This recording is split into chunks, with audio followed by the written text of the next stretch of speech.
It is said that wars are only won upon the anvil of honor. Others believe victory requires strategy and a mastery of power. War is deception. A game played best from the shadows. Only strength and raw power can assure total dominance. You will pay for all the lives you've stolen, traitor! Boldly stated, but there is nothing you can... What? Did you think we had forgotten? Did you think we had forgiven? Behold now, the terrible vengeance of the Forsaken! Sylvanas. Death to the Scourge! And death to the living!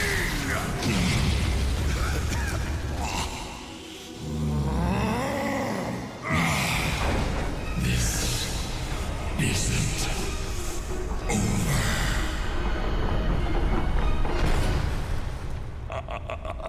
Now, all can see. This is the hour of the Forsaken. I do remember that cinematic. It was just spectacular when Putris came up and did you think we had forgotten? I remember Wrath of the Lich King was a good time. Now this is a Armor of Forsaken path suggested by KP, which is a very good Forsaken player. And as a Forsaken lover myself, I just thought this was very cool. So I would like to read this up to you guys, to those who's not as much on Gamerail, that just wants it served on a silver plate, which I will do to you now. So just say ah and open your mouth and I will serve you this treat right here. So basically this is a path which was suggested for Forsaken, which basically, you know how it all works, that Putris takes over everything, kicks out Sylvanas, and goes a little bit evil with the plague and all kind of that. So, gonna start reading out here. So, this is Grand Apothecary Putris. This is the main character. He replaced Sylvanas as the leader of the Forsaken. This is the undead starting revolution to get rid of everything against him. This guy is the one who will be carrying out the rebellion and causing havoc. He will have an event as it starts, an endgame event to make him even more deadly. So his spells would be Blight Bomb, which is Putris throws a venomous and contagious, dealing a big amount of damage and leaves his poison to slowly kill his victims, which is a Flame Strike but with a venom effect. Hastrous Blight.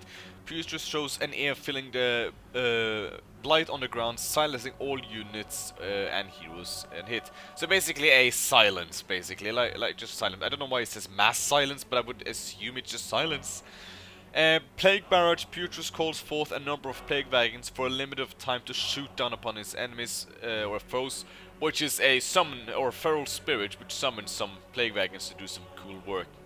And his ultimate is the Hour of the Forsaken, which Putris empowers all units around him, giving them increased regeneration and damage for a short period of time. Basically Battle War with regeneration effect, and also affects structures as well. So the hero build up seems way more exciting than Sylvanas. Sorry, but I have to say it out there. As much as I love the Forsaken, I just think Sylvanas is one of the most boring heroes at endgame especially. Oh god, I mean Galen is cool. If you get Varmathos, that's kind of cool. Farinal is okay. I don't have anything to say bad against him. But as the main hero, I think it should be a little bit more exciting. I mean, if you look at all the other heroes in Lord of Aftermath compared, like Kel'Thas is even more exciting, I think. Gorn is almost qualified as more exciting, almost, I think, which is bad. So of course, as KP stated, he said he had an endgame event which was Master of Plague. At level 15, Putris can enhance himself with his plague, empowering him and increasing his capabilities to destroy every living creature on Azeroth. So he has a passive Deadly Touch, so Putris' attack is enhanced, causing his attack to be slower and taking huge amount of damage over time, as well as spawning a ghoul abomination upon death. It's a spider's poison with a spawned unit, which, you know, it seems kind of cool. Blight Bomb, which is still the same as the first one. And then we have the Astral Splice, which is the same one, but of course enhanced. Same with Blight Bomb, I just forgot to mention that. They're just, you know, it's the same spells, but they're stronger. Aura of Death, which is a new one, which is Butrus has surrounded himself with his plague, causing targets near to take so much damage. Reverse Death Knight aura, basically they have negative life regeneration. That's what it is.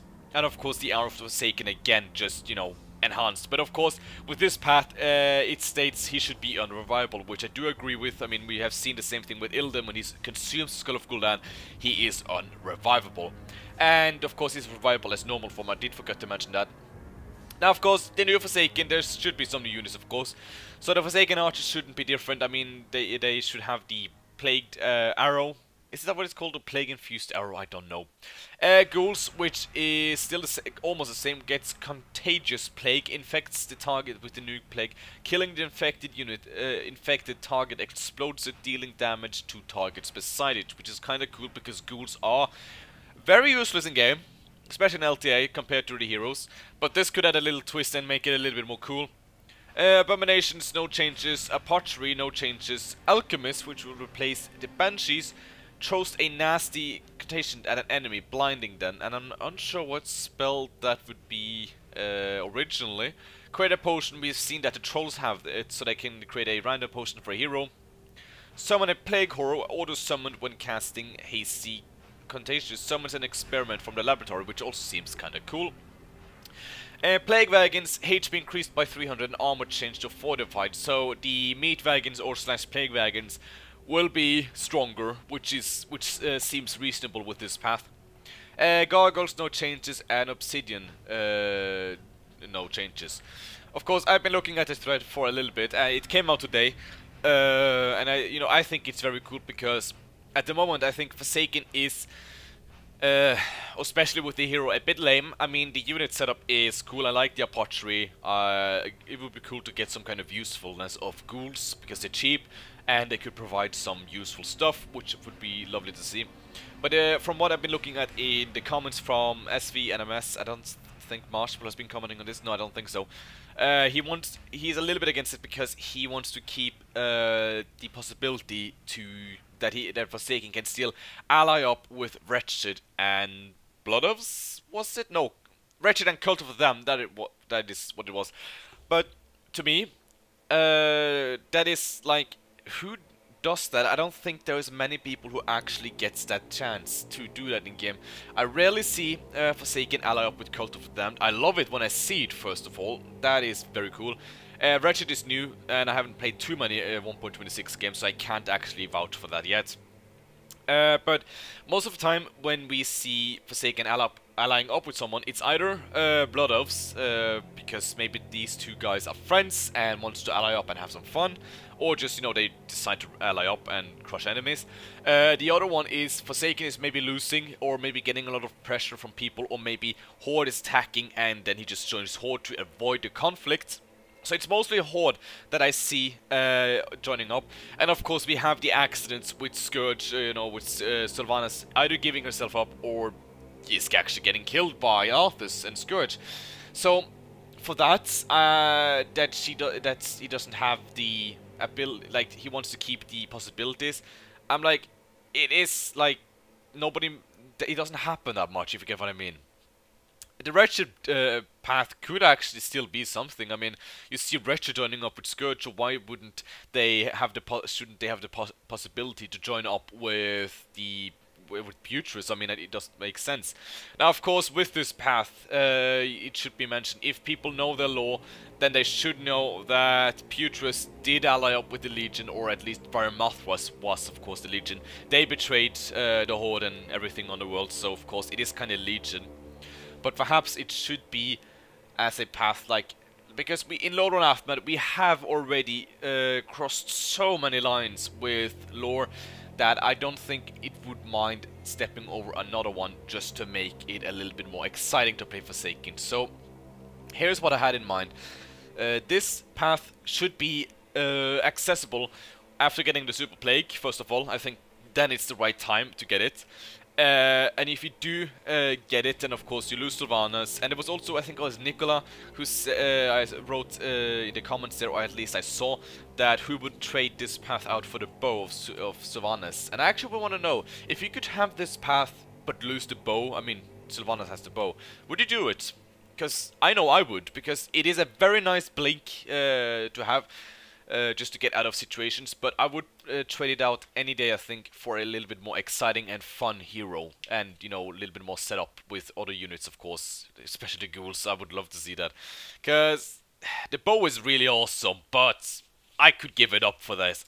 I could. And where was I? Yes, when you do research it, if you are allied to Legion already, if you haven't betrayed them yet, then I think you should still remain allies. I don't think that should disrupt the alliance. But if you are an ally already, if you have betrayed, wait, that actually, it is actually required to betray Legion for that, isn't it? Because you need the royal archery. Never mind that, I was stupid there. But maybe it should be, you should have the option to ally the Legion again, but at the same time have the option to ally Wretched. And not Cult of them, because they are against the Scourge, so I think that would just make sense, that they wouldn't be able to ally Cult. But at least Wretched, because, I mean, they are able to do this now. Or maybe they should actually be allied. Oh god, this became harder when I started to speculate even more now. Maybe they should, after the Frozen Throne is destroyed, of course, it would make a little bit sense, but no, it doesn't, because they wanted to kill the Scourge and every living creature on Azeroth. Oh god. Hiccup. Yeah, I think I'm actually done with my rambling. Would you trade out the bow for this path? That is one thing I want to ask some people. And what else do you think about this path? Because I think it could make Forsaken a little bit more exciting, in my opinion. Because I've been playing Forsaken a lot. I love it. But some new excitement would not hurt.